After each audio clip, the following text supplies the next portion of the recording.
Welcome to my channel. तो आज के वीडियो में हम लोग देखने वाले हैं बायो के कुछ इंपॉर्टेंट क्वेश्चन जो प्रीवियस ईयर क्वेश्चन पेपर में पूछे गए हैं। तो इन सारे क्वेश्चनों पे डिस्कशन करने वाले हैं। आज हम लोग देखने वाले हैं 200 से ऊपर। इससे पहले की सारी क्लासेस हो चुके हैं, इन सारे क्वेश्चन को हम लोग डिस्कशन कर चुके हैं। तो वो वीडियो आप लोग नहीं देखे हैं तो ज़रूर देखिएगा। तो चलिए आज का पहला क्वेश्चन है, वयस्क मानव में होती है यानी हड्डियों की संख्या कितनी होती है? तो 206 अस्थियां होती है।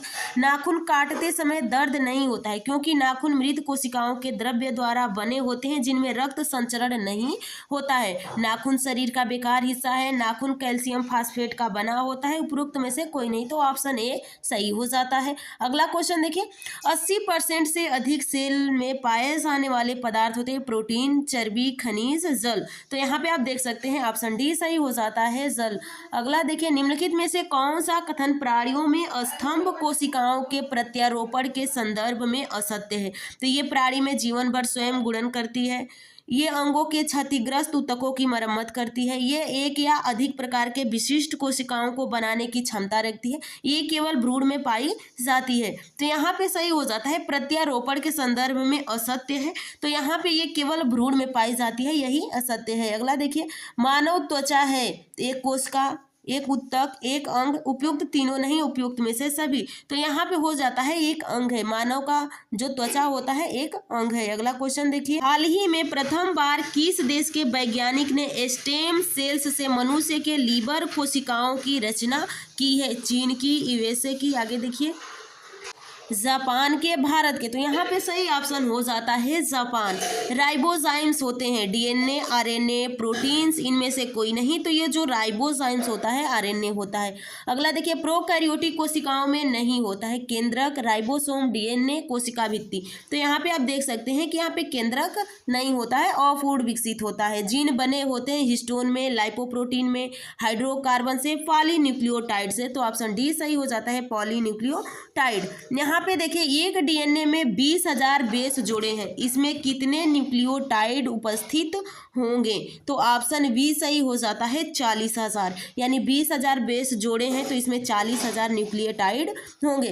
राइबोसोम किसके स्थल कहे जाते हैं? तो राइबोसोम प्रोटीन निर्माण का स्थल कहा जाता है, ऑप्शन ए। निम्न में से कौन डीएनए हरित होने पर भी द्विगुणित करता है? प्लाज्मिड, माइटोकॉन्ड्रिया, तारक केंद्र और नाभिक। तो यहाँ पे सेंट्रोसोम यानी तारक केंद्र हो जाता है। अगला क्वेश्चन देखिए, माइटोकॉन्ड्रिया पाया जाता है सभी प्रोकैरियोटिक कोशिकाओं में, सभी यूकैरियोटिक कोशिकाओं में, सभी बैक्टीरियों में, प्रोकैरियोटिक कोशिकाओं के नाभिक में। तो ऑप्शन बी सही हो जाता है, यूकैरियोटिक कोशिकाओं में। अगला देखिए, निम्न में से कौन सा कोशिकांग अनुवांशिकी अभियांत्रिकी से संबंधित है? Lysosome, mitochondria, plasmid, plastid. तो यहाँ पे ऑप्शन सी हो जाता है, प्लाज्मिड, यानी अनुवांशिक अभियांत्रिकी के संबंधित है तो प्लाज्मिड हो जाएगा।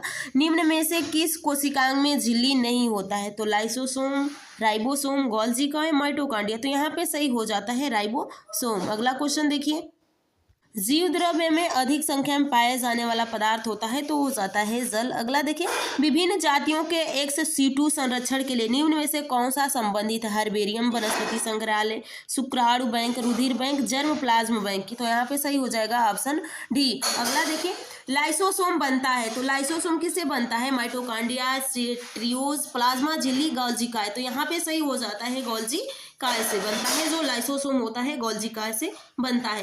कोशिका की आत्महत्या थैली कहते हैं लाइसोसोम को।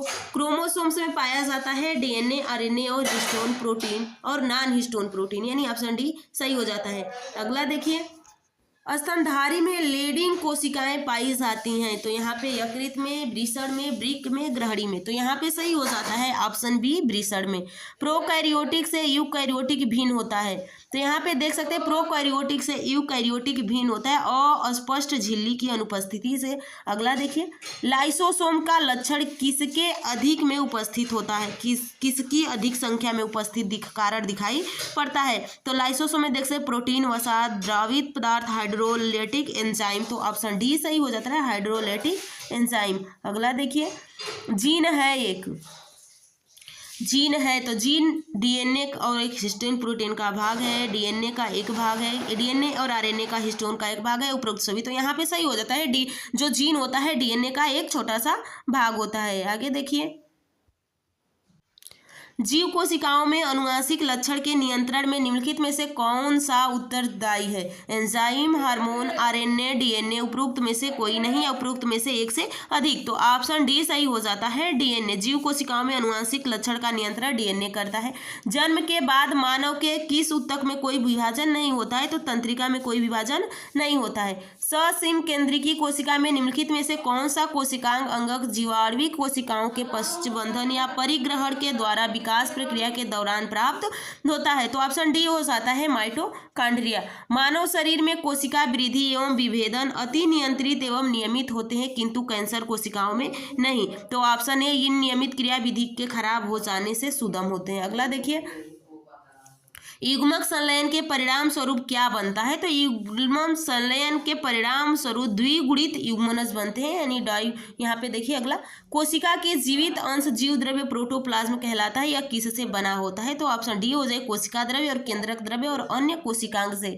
निम्नलिखित कथनों में से कौन सा एक सही है? तो ऑप्शन बी हो जाता है, वनस्पति और जंतु दोनों ही कोशिकाओं में कोशिका कला होती है। तो ये बिल्कुल सही है। प्रोकैरियोटिक कोशिकाओं में नाभिक होता है, ये गलत है। यूकैरियोटिक कोशिकाओं में माइटोकॉन्ड्रिया और क्लोरोप्लास्ट नहीं पाया जाता है, बिल्कुल गलत है, क्योंकि यूकैरियोटिक में माइटोकॉन्ड्रिया और क्लोरोप्लास्ट पाया जाता है।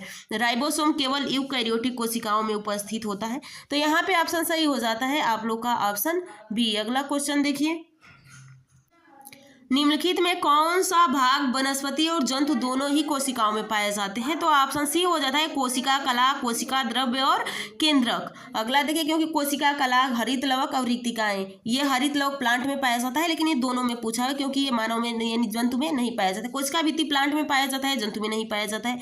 कोशिका कला और कोशिका द्रव्य और केंद्रक, ये तीनों निर्मित होता है जंतु और पादप दोनों में। अगला देखिए, यहाँ पे मिलान करना है आप लोग को। तो माइटोकॉन्ड्रिया का कार्य क्या होता है? तो माइटोकॉन्ड्रिया एटीपी का निर्माण करती है, क्लोरोप्लास्ट प्रकाश संश्लेषण करता है, राइबोसोम प्रोटीन का निर्माण करता है, लाइसोसोम अंतःकोशिकीय पाचन करता है। तो ऑप्शन सी सही हो जाता है। अगला देखिए, निम्नलिखित युगों में से कौन सा सही सुमिलित है? तो कार्डियोलॉजी श्वसन तंत्र, गैस्ट्रियोलॉजी मूल तंत्र, यूरोलॉजी पाचन तंत्र और न्यूरोलॉजी तंत्रिका तंत्र। तो ऑप्शन डी यहाँ पे सही है, न्यूरोलॉजी ही हो जाता है आप लोग का तंत्रिका। कार्डियोलॉजी हृदय का होता है। आगे देखिए, निम्नलिखित खनिजों पर विचार कीजिए। कैल्शियम, लोहा, सोडियम उपयुक्त खनिज में से मानव शरीर में पेशियों के संकुचन के लिए किनकी आवश्यकता होती है? तो ऑप्शन डी 1, 2, 3 यानी तीनों की आवश्यकता होती है।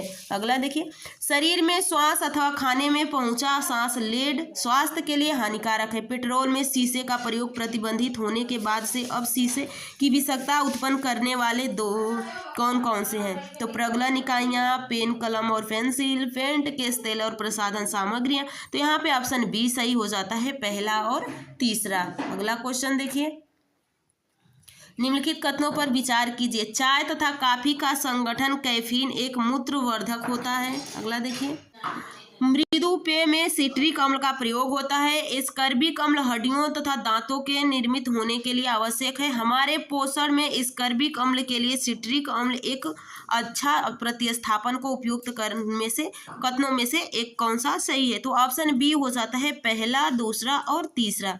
हमारे पोषण में स्कर्बिक अम्ल के लिए सिट्रिक अम्ल एक अच्छा प्रतिस्थापन, तो ये गलत है। अगला देखिए, निम्नलिखित कथनों पर विचार कीजिए। मानव शरीर में उरुवस्थि सबसे लंबी होती है, यानी फीमर की हड्डियां सबसे लंबी होती है, बिल्कुल सही है।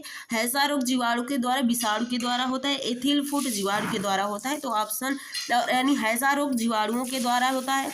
एथिल फुट यहाँ पे आप देख सकते हैं कि एथिल फुट विषाणु के द्वारा होता है। अगला देखिए, एक रोगग्रस्त मानव शरीर के निम्न अवस्थाओं पर विचार कीजिए। सूजे हुए लाश, लसिक पर, रात्रि में पसीना आना, स्मृति लोप, वजन का घटना, इनमें से कौन सा एड्स का लक्षण है? तो ऑप्शन डी पहला, दूसरा और तीसरा, चौथा सभी है। सामान्य मानव के संदर्भ में निम्न कथनों पर विचार कीजिए। HCl की मौजूदगी की अनुक्रिया के रूप में ग्रहणी से सिक्रेटिन उत्पन्न होता है। वसीय अम्ल के मौजूदगी की अनुक्रिया के रूप में क्षुद्रांत में एंट्रोगेस्ट्रिन उत्पन्न होता है। इन कथनों में से कौन सा सही है? तो ऑप्शन सी सही हो जाता है, पहला और दूसरा दोनों सही है। अगला और आज का ये लास्ट क्वेश्चन है। मानव शरीर के संदर्भ में निम्नलिखित कथनों पर विचार कीजिए। किसी व्यक्ति द्वारा व्यायाम करने पर सोमेटोट्रोपिन का उत्पादन बढ़ जाता है। पुरुषों की अंडक्रांति प्रोजेस्टेरॉन उत्पन्न करती है। महिलाओं में अधिवृक्क ग्रंथि टेस्टोस्टेरोन धारित करती है। बिल्कुल गलत है। प्रतिबल के कारण अधिवृक्क ग्रंथियों से सामान्य की तुलना में बहुत ही कम मात्रा में कॉर्टिसोल मोचित होता है। इनमें से कौन सा कथन सही है? तो ऑप्शन डी यानी पहला और चौथा सही है, बाकी सब गलत है। तो चलिए नेक्स्ट वीडियो में बहुत जल्द मिलेंगे। आज की वीडियो यहीं पे समाप्त करते हैं। आप लोग